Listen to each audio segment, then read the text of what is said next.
Tol, magandang araw po. Ako po si Beams Ghost TV at kasama ko nga po pala si Benjo. Muli po tayo nagbabalik at sa vlog po na ito ay pupuntahan po natin ang mga kulam po na itinali po natin sa tabi po ng punso na kaibigan po natin na duwende.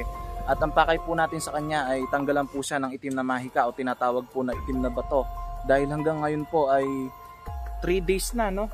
Nung galing tayo dito, galing po kami mga tol sa bahay at 3 days na po siya nakatali dito at dinadalan lang po namin ng pagkain at halos ayaw niya rin pong kumain at halos nangayayat na po siya. Hanggat hindi niya po niluluwa yung itim na bato ay hindi po tayo susuko at yun din po yung sinabi sa atin ng kaibigan po natin ng mga duwende. Ngayon mga tol, hindi na po natin ito patatagalin, nandito na po tayo sa malapit sa area. Benjo, may sasabihin ka ba? So yun mga tol, patuloy niyo lang po kami supportan ni Kabim sa ginagawa po namin vlog na ito. Sana po hanggang sa matapos yung video na to nakasuporta pa rin po kayo. Maraming salamat. Ayan po, napakaganda po mga tol ng mensahe ni Benjo at salamat po at samahan nyo na naman po kami sa mundo ng kabablagan na papasukin po namin na ito. Salamat po mga tol. Mga tol, nandito na po tayo at ayun po yung mangkukulam na nakatali. Ano? May sinasabi siya, Benjo? Kinakausap yata yung kaibigan mo Kabim. Sino yung kaibigan kong duwende? Yung nasa punso? Kahit naman Benjo kausapin niya yun, ay baliwala dahil alam naman ng kaibigan kong duwende na masama siya. Dahil siya yung mangkukulam. Dito na naman kayo, mga bugok! Huwag mo kaming tawagin bugok. Pasalamat ka at tinutulungan ka pa namin. Kaya kami nandito para tulungan ka. 3 araw na akong di kumakain! Aba, sinungaling ka, kapapakain lang namin sa'yo kanina. Ba't sasabihin mo 3 araw ka namin hindi pinapakain? Pinapasama mo pa kami. Di ba Benjo, pinakain natin siya kanina? Ako pa nga nagdala. Nakalimutan mo na ba? Pakulang mo na ako rito! Alam mo yung kasama mo, nakawala na nung nakaraang araw pa. Kung sinuko mo lang yung itim na mahika ng kadiliman na nanggaling sa mga diablo, matagal ka na sana nakawala dyan at nakabalik ka na sana sa pamilya mo kung may pamilya ka man. Bakit ginagawa nyo yan? Bakit ginagawa mo yan? Hanggat di mo niluluwa yun, mamimerwisyo ka ng mga taong kagaya ko o mga kapwa ko. Hindi ka pwede makawala dyan. Hanggat di mo niluluwa yun. Pag hindi mo ako pinakwalan dito, magsisisi ka! Bakit ba gustong-gusto mong maging kampong ka ng mga demonyo, ha? Inorasyonan na kita't lahat-lahat, pero hindi mo pa rin niluluwa. Ano ba gusto mo?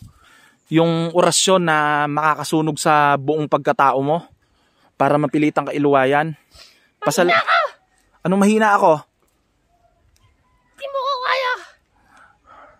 Hindi ako nakikipagkompetensya sa'yo. Ginagawa ko lang to para sa kabutihan. Para maligtas ka. At kung mahina man ako, hindi ko yung kasalanan. Pasalamat ka at nandito ako para tulungan ka. Ngayon, kaibigan dyan, magandang araw po. Maraming salamat po. Dahil tumigil ka, ha? Kaibigan dyan, salamat po at binabantayan nyo po yung mangkukulam na ito at hanggang ngayon po ay hindi pa niya nailuluwa yung mahikang itim at ngayon po ay itutuloy-tuloy ko po kaibigan ang pagpapahirap po sa mangkukulam na ito. Opo kaibigan dyan, wag po kayong mag-alala at nag-iingat po ako. Ano po ako rito? Ano po kaibigan dyan? Opo kaibigan.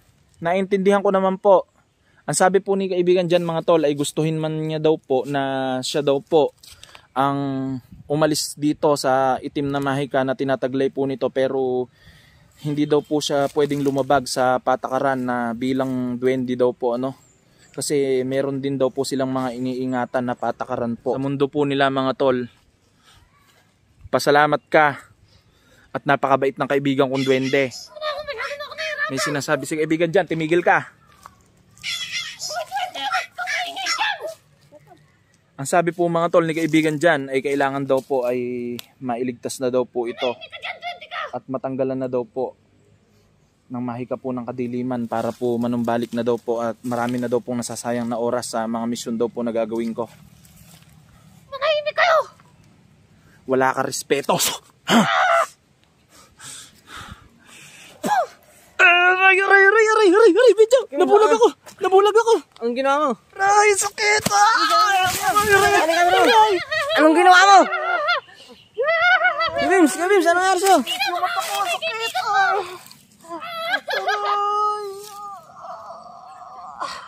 Ang sakit, medyo. Anong ginawa mo? Hindi na makakita yung kaibigan ko. Gabims. Baka makatakas yun, medyo. Ang sakit.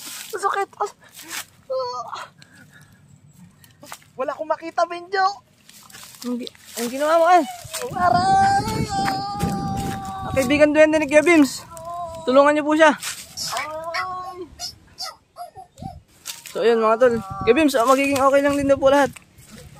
So, naiintindihan ko po yung sinasabi ng kaibigan niyang duwende mga tol. Kasi meron din po akong kaibigang duwende. Kung tatandaan niyo po. Gabims, magiging okay din daw ang lahat. Ang sakit pa naman to ko. Hindi ako makakita. Binulag niya ako. Aray. Gabims, ayos ka na ba? Aray. Hindi makuha sa orasyon. Napakatindi ng inano niya. Pakasama talaga. No? Lason sa mata ko. Aray. Gabims, okay ka na ba?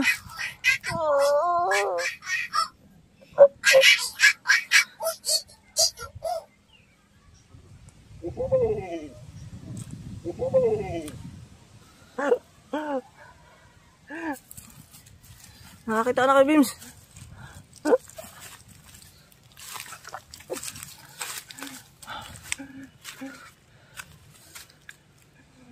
Nagsalita si kaibigan dyan. Ang sabi niya, ay hindi daw nila ako pababayaan.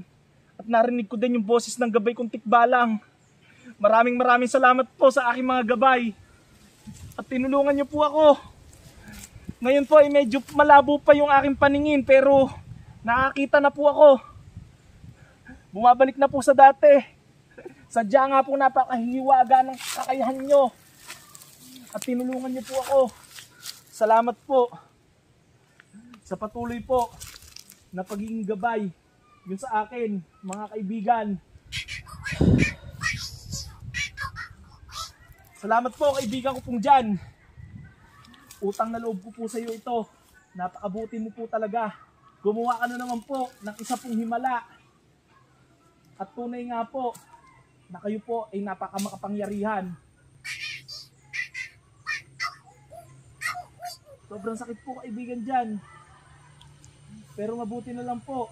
Buti na lang, andyan siya kay Bims. Ay ginawa nyo ng himala para makaligtas po ako sa lason po ng mangkukulam na ginawa niya po sa akin. Kaya pumuntik na po talaga akong di makakita at ako po ay nabulag. Pero hindi po tuluyan ako nabulag kaibigan dyan. Sabi po niya mga tol, ay hindi naman daw po niya ako pwedeng pabayaan. Yun po ang sabi niya. Salamat po kaibigan. Ayun siya. Ano nangyari sa kanya kaibigan dyan? Ang sabi po mga tol ni kaibigan dyan, ay wag daw po ako mag-alala. Dahil pinarusahan na daw po niya to na matindi. Yun po ang sabi niya. Salamat po kaibigan dyan. Buti na lang. Tinulungan ako ng kaibigan kong duwende. Nilagyan mo pang lason yung mata ko ha. May manika pa ba to kaibigan dyan? Ang sabi po ni kaibigan dyan mga tol, ay wala na daw po itong hawak na manika. Pero meron daw po kakayahan ang mga mangkukulam na magpalipad hangin. Tulad na lamang daw po ng lason na ibinugan niya po sa aking mga mata. Yun po ang sabi niya. Ganun po pala kaibigan dyan. Sadya nga pong napakahiwaga po ng mga kakayahan po ng mga mangkukulam na ito. Kaibigan dyan, totoo nga po ba na yung mga kakayahan po nilang ito ay nanggaling po sa mga diablo o sa mga santanas? Ang sabi po mga tol ni kaibigan dyan, sila daw po ay kampon ng mga diablo at kailangan daw po na maalis po dito ang itim daw po na mahika na ibinigay ng diablo dahil sila daw po ay nakipagkasundo sa mga diablo upang maging masama. Opo kaibigan dyan, naintindihan ko na po.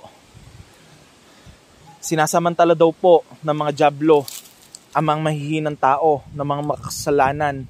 Kaya daw po sila ay nakakapasok sa mga tao kagaya nito at nagiging masama daw po at nakakapangulam ng kapwa. Lalo na daw po yung may mga inggit daw po sa katawan at yung may mga sama daw po at galit sa puso. Kaya pala, naiintindihan ko na. Kayo palang may mga galit sa puso na walang ginawa o inatupag kundi mainggit sa kapwa at manira ng kapwa ay napapasukan ng dyablo. Kaya pala kayo nagiging masama. Ano, Benjo? Ngayon okay na ako. Buti na lang, matindi siguro yung ginawa ng kaibigan kong duwende dito. Kaibigan dyan, ba't parang hindi na po ito humihinga? Okay po, kaibigan. Ang sabi po ni kaibigan dyan ay pasamantala lang daw po na huminto ang tibok ng kanyang puso, pero manunumbalik daw po ito. Yun po ang sabi niya. Ay kaibigan dyan, ano po ba ang dapat kong gawin dito? Ang sabi po ni kaibigan dyan, mga tol, matapos daw po na mawalan daw po ang bisa na ginawa niya daw po na kakayahan dito sa mangkukulam na ito, ay gamitin ko daw po ang aking mga kakayahan para mailuwan na daw po nito ang mahikang itim. Ayun po pala kaibigan, naintindihan ko na po ngayon. Salamat po kaibigan at tinulungan mo po ako kung paano po ito matutulungan. Dahil sabi nyo nga po na gusto nyo po ay manumbalik po ito sa normal at makauwi sa sarili niyang pamilya kung meron man. Gagawin ko po yung kaibigan dahil hindi lamang po pang sarili ang iniisip ko. Iniisip ko rin po ang misyon na ito ay makakatulong tayo sa mga taong nangangailangan. Gayon man po na napakarami pong humusga sa atin o sa akin sa pagtahak sa mundo ng espiritual na akin tinatahak at sa mundo ng kababalaghan na amin mga pinapasok, ay hindi po ako nagpapaapekto. Sa halip ay ginagawa ko pa rin po ang mga misyon na ito para sa mga babubuting tao na kanila pong mga binibiktima, para po makatulong na rin po kaibigan kong duwende. Ang sabi po mga tol ni kaibigan dyan ay subok na daw po niya ang aking kabutihan. Huwag daw po akong makinig sa kahit ano man daw po na hadlang, dahil wala daw po ako na aanihin dito na mabuti. Ituloy-tuloy ko lamang daw po ang paggawa ng mabuti, dahil ito naman daw po ay wala naman daw po sa akin balik na masama ito. Yun po ang sabi niya. Maraming salamat po kaibigan ko pong duwende. Naiintindihan po kita sa iyong sinabi. Ngayon mga tol, ay bubuhatin natin to at iuwi natin sa bahay. Hanggat hindi pa po nawawalan ng bisa ang ginawa po ng kaibigan natin na duwende. Kaya po siya nakatulog o nawalan po ng malay. Salamat po mga tol sa inyo pong mga pagdadasal. Dahil nakabalik po ako sa normal na nakakita po ang aking mga mata. Tunay nga po na matatawag ko po itong himala. Dahil po parang nagdahilan po yung aking mga mata at napagaling po ng aking duwending kaibigan. At alam ko po na andito rin po ang gabay kong tikbalang dahil narinig ko po siya habang masakit po kanina ang aking pong mata. Tara na Benjo, idadala natin to sa bahay at tutulungan natin para makauwi sa kanilang pamilya. At marami pa tayong tatahakin na mga misyon dahil marami na rin nasira na punso ng mga duwending puti ang mga mangkukulam na kasamahan nito. Tara Benjo!